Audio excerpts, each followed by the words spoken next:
Allez, salut tout le monde. On est, bah tiens, ils voulaient pas être sur YouTube. Voilà, c'est les deux gagnants. Donc eux, ils ont deux nids frelons asiatiques. Vous savez que je les aime bien. Au sol. Donc ça, c'est quand même très spécial. Ils ont débroussaillé, ils ont eu de la chance parce que là, ils ne se sont pas fait piquer. Alors je pense qu'il y aura sûrement un nid dans un arbre. Je cherche un peu comme ça, mais je trouve pas.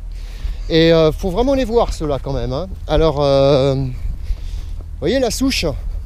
Bon, eh ben oui, c'est là. Alors pour les voir, c'est quand même relativement compliqué. Regardez bien, où c'est qu'ils se sont mis. Vous voyez, ils sont super bien cachés. Et alors là, bien sûr, c'est dramatique hein, quand vous passez. Là, ils ont débroussaillé et tout. Et apparemment, ils ne se sont pas fait chaquer. Donc, on va inciser. Voilà. Alors, on peut dire, on croit qu'il n'y a rien. Mais écoutez. Alors, c'est marrant parce que non seulement il y a beaucoup de parasites dans celui-là. Regardez les petits trucs qui bougent. Alors, je ne sais pas si vous les voyez. Tiens, regardez lui. Salut toi. Vous voyez ? Et voilà. Donc là, on se recule parce que là, je suis en jean. Alors, c'est pas exceptionnel. Hein. Mais vous voyez, il y a beaucoup de parasites. Alors là, c'est les petites ouvrières. Petites ouvrières toutes sympas. Bon, bien sûr, ça pique. Hein. Alors, quand il y en a deux. Bon, j'aimerais bien vous montrer la reine. Parce que je sais que vous l'aimez, la reine. Vous voyez, hein, ça bouge. Hein. Voilà, donc là, vous avez les ouvrières. Bon, la reine, apparemment, elle ne veut pas sortir. Et là, comme j'ai une urgence, j'ai pas le temps d'attendre. Donc, je vais aller vous chercher l'autre. Alors, dans les haies, tout ça, c'est pareil. Hein, vous pouvez en avoir. Donc, on trouve souvent dans les haies, c'est le taille-haie allumé. Et etc., etc. Les sapins, bien sûr, vous savez que j'en trouve au sol. Non, ça, c'est une taupe, ça. Ça aussi, c'est une taupe. Vous voyez ? Et là, la même, en couleur. Donc ça, en fait, quand vous avez souvent des nids comme ça, au sol, c'est quand même qu'il y a un problème quelque part. Hein. Vous voyez, même configuration, exactement, on dirait même qu'ils ont fait un doublé. Alors celui-là, il n'y a plus rien dedans parce que le monsieur, il a mis un coup de bombe. Vous voyez ? Donc voilà, bon, tout ça pour vous dire que le frelon asiatique continue son, comment j'appelle ça, sa mutation, on va dire, pas génétique, mais ses habitudes. Et je cherche en l'air parce que là, donc en fait, pour trouver un nid, si vous êtes sous l'arbre, vous ne le trouvez pas. Par contre, si vous êtes loin des arbres, vous trouvez des fois des taches blanches. Et après, quand vous regardez la canopée de l'arbre, c'est pareil. Hein, vous voyez les frelons arriver, rentrer, sortir. Ça, c'est deux petits, donc bon.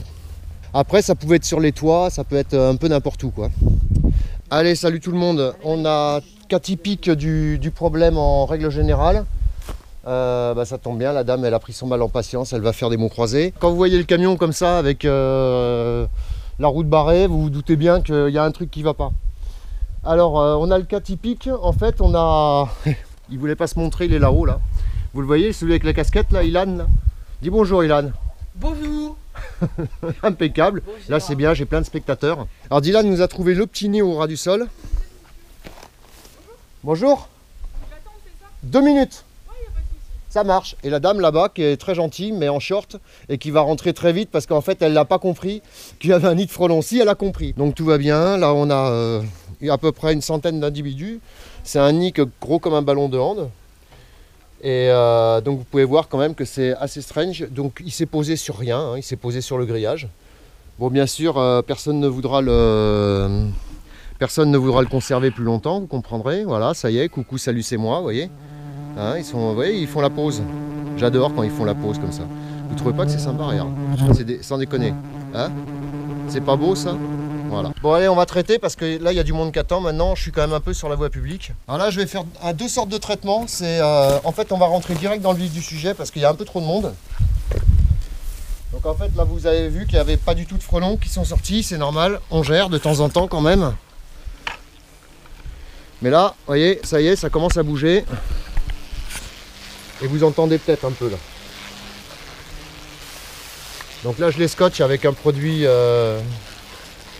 insecticide liquide, c'est pour les scotcher un peu plus vite, histoire qu'il n'y en ait pas partout qui volent. Voilà. Après, il y a les congénères, là toujours. Donc là ça va, ça s'est relativement bien passé. On a le nid qui a été scotché direct, donc il n'y a même pas eu d'attaque, rien du tout. Bon, moi j'aime bien quand même quand il y a quelques attaques. Mais bon. Voilà, voilà. Donc frelon asiatique, toujours aussi surprenant, dangereux. Donc bah voilà, hein, c'est fini en gros. Donc là il en reste quelques-uns, ils vont rentrer tranquillement. Et la suite au prochain numéro. Allez, à la prochaine.